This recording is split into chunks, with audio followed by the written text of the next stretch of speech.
अस्सलामु अलैकुम वरहमतुल्लाहि वबरकातुहु। अल्हम्दुलिल्लाहि रब्बिल आलमीन वस्सलातु वस्सलामु अला सय्यदिना मुहम्मदिन व आलिहि व सहबिहि अजमईन। क़ाल अल्लाहु तआला फ़िल क़ुरआनिल अज़ीम अऊज़ु बिल्लाहि मिनश शैतानिर रजीम बिस्मिल्लाहिर रहमानिर रहीम। वला तुजादिलु अनिल लज़ीना यख़्तानूना अन्फुसहुम இன்னல்லாஹ லா யுஹிப்பு மன் கான ஹவ்வானன் அஸீமா. ஸதகல்லாஹுல் அலியுல் அஸீம். சர்வ புகழும் புகழ்ச்சியும் இவ்வுலகை படைத்து பரிபாலித்து கொண்டிருக்கக்கூடிய எல்லாமல்ல அல்லாஹ்விற்கு, எல்லாமல்ல அல்லாஹ் ரப்புல் ஆலமீன் ஒரு மனிதனிடத்தில் இருக்கக்கூடாத ஒரு பண்பு அழிச்சாட்டியம் செய்யக்கூடிய ஒரு நிலை. அந்த அழிச்சாட்டியம், பிறருக்கு செய்யக்கூடிய அந்த மோசடி எந்த நிலையிலும் ஒரு மனிதனிடத்தில் இருக்கக்கூடாது. அப்படிப்பட்ட மனிதரை அல்லாஹ் நேசிக்க மாட்டான் என்பது சார்ந்த ஒரு விஷயத்தை அல்லாஹு தஆலா மேற்காணக்கூடிய திருமறை வசனத்தின் மூலமாக குறிப்பிட்டு காட்டி, அப்படி மோசடி செய்யக்கூடிய மனிதராக இருப்பின் அவருக்கு அதிலேயே அழிவுகளும் ஏற்படும் என்பது சார்ந்த ஒரு வரலாற்று குறிப்பை நாம் என்ன செய்கிறோம், பார்க்க இருக்கிறோம். அந்த அடிப்படையில் அல்லாஹு தஆலா மேற்காணக்கூடிய திருமறை வசனத்தின் மூலமாக இவ்வாறு சொல்வான், வலா துஜாதிலு அனில் லதீன யக்தானூன அன்ஃபுஸஹும். தூதரே, பிறருக்கு மோசடி செய்து அதன் மூலம் தமக்கு தாமே மோசடி செய்து கொள்பவர்களுக்காக நீர் வாதாட வேண்டாம். இன்னல்லாஹ லா யுஹிப்பு மன் கான ஹவ்வான் அஸீமா. பாவம் செய்கின்ற பெரும் சதி மோசக்காரனை நிச்சயமாக அல்லாஹ் நேசிக்க மாட்டான் அப்படிங்கிறத மேற்காணக்கூடிய திருமறை வசனத்தின் மூலமாக குறிப்பிட்டு காட்டுகின்றார். இந்த திருமறை வசனம் ஒரு வரலாற்று பின்னணியை கொண்டதாக அமைந்திருக்கின்றது. எதுக்காக வேண்டி அல்லாஹு தஆலா இந்த திருமறை வசனத்தை இறக்கி வச்சான் அப்படிங்கிறத நாம் பார்க்கின்ற பொழுது, மதீனாவில் பனு உபைரிக் என்ற கிளையை சார்ந்த பஷீர் என்ற பெயருடையவன் என்ன செஞ்சான், கத்தாதா இப்னு நுஅமான் ரலியல்லாஹு தஆலா அன்ஹு என்ற சஹாபியின் சச்சாவான ரிஃபா ரலியல்லாஹு தஆலா அன்ஹு அவர்களின் வீட்டின் சுவரில் துவாரம் போட்டு என்ன செஞ்சான், மாவு மற்றும் ஆயுதங்கள் போன்றவற்றை என்ன செஞ்சான், திருடி விட்டான். அவன் வெளிரங்கத்தில் முஸ்லிமாக இருக்கக்கூடிய ஒரு நிலைமையிலும் உண்மையில் அவனுடைய அனைத்து செயல்களும் முனாஃபிக் தனமாகவே இருந்துச்சு. அவன் முனாஃபிக்காக என்ன செஞ்சான், செயல்பட்டான். அப்படிங்கிறத இந்த சபபு நுசூல்ல, இந்த இறைமறை வசனம் இறக்கியதற்கான அந்த விளக்கத்தில் வரலாற்று ஆசிரியர்கள் இவ்வாறு சொல்வாங்க.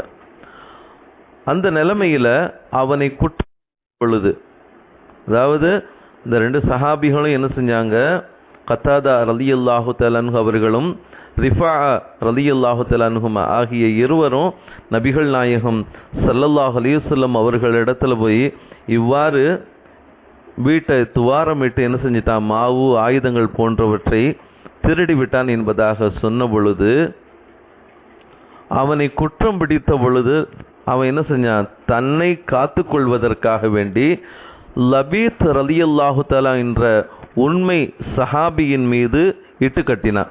இவங்க தான் திருடுனாங்க, நான் திருடவே இல்லை அப்படிங்கிறத சொல்லக்கூடியவனாக இருந்தான் அந்த பஷீருங்கிறவன். ஆனால் லபீத் ரலியல்லாஹு தஆலா அன்ஹு அவர்களோ உருவிய வாளுடன் வந்தார்கள்.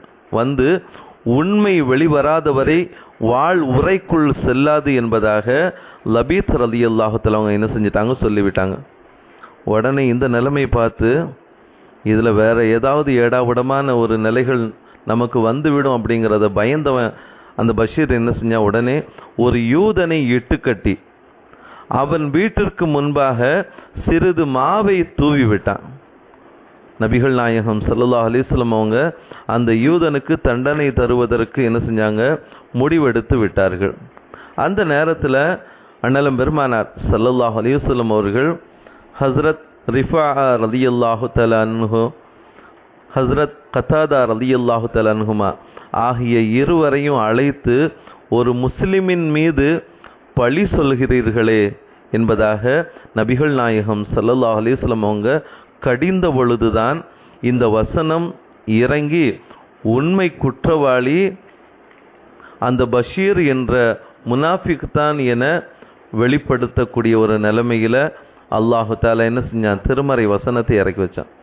நபிகள் நாயகம் ஸல்லல்லாஹு அலைஹி வஸல்லம் அவங்க என்ன செஞ்சிட்டாங்க, நீங்கள் ஒரு முஸ்லிமின் மீது என்ன செஞ்சிட்டீங்க, பழி சுமத்திட்டீங்களே என்பதாக சொன்ன பொழுது தான் அல்லாஹு தாலா அவங்க முஸ்லிமின் மீது பழி சுமத்தல, அவன் ஒரு முனாஃபிக்கானவன் அப்படிங்கிறத அல்லாஹு தாலா வெளிப்படுத்தி காட்டி என்ன செஞ்சான், இவ்வாறு திருமறை வசனத்தை இறக்கியவுடன் அவனை நாயகம் ஸல்லல்லாஹு அலைஹி வஸல்லம் அவர்கள் தேடிய பொழுது அவன் மக்காவிற்கு ஓடி போயிட்டான். தேடிய பொழுது மக்காவிற்கு ஓடி போய் அங்கு போய் காஃபிர்களுடன் சேர்ந்து கொண்டு அங்கேயும் வேறொரு வீட்டில் இது போன்ற ஒரு செயலை செஞ்சுக்கிட்டு இருந்தான். அதாவது துவாரம் போட்டு அந்த வீட்டினுடைய அந்த பொருளை திருடுவதற்காக வேண்டி தயாரான பொழுது அந்த சுவர் இடிந்து அவன் மீதே விழுந்து அதிலேயே அவன் இறந்து போனான். அவனுடைய வினை அவனையே அழித்து விட்டது என்பதாக வரலாற்று ஆசிரியர்கள் என்ன செய்வாங்க, திருமறை வசனத்திற்கான அந்த விளக்கத்தை இவ்வாறு சொல்லி காண்பிக்கின்றார்கள். அன்பானவர்களை, ஆக நாம் ஒரு குற்றத்தை செஞ்சுட்டு அதுலேருந்து தப்பிச்சுக்கலாம், நமக்கு எந்த ஒரு நிலைமையிலும் அந்த குற்றம் நமக்கு என்ன செய்யாது, எந்த ஒரு பாதிப்பையும் ஏற்படுத்தாது, அதனால் மோசடி செய்யலாம், திருடலாம் என்பதாக எண்ணிக்கொண்டிருக்கக்கூடிய ஒவ்வொரு மனிதருக்கும் இந்த வரலாற்று குறிப்பு ஒரு சிறந்த பாடம். ஆகையினால் எந்த விதத்திலும் மோசடிகளோ பிற மனிதர்கள் மீது அழிச்சாட்டியம் செய்வதோ கூடாது என்பதை இந்த திருமறை வசனம் அழகான உபதேசங்களை நமக்கு தரக்கூடியதாக இருக்கின்றது.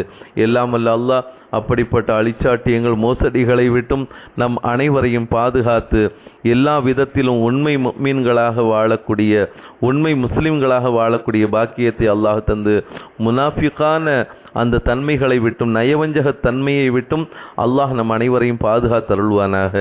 ஆமீன். வாஹிர் தாவானா அனில் அல்ஹம்துலில்லாஹி ரப்பில் ஆலமீன். அஸ்ஸலாமு அலைக்கும் வரஹ்மத்துல்லாஹி வபரகாத்துஹு.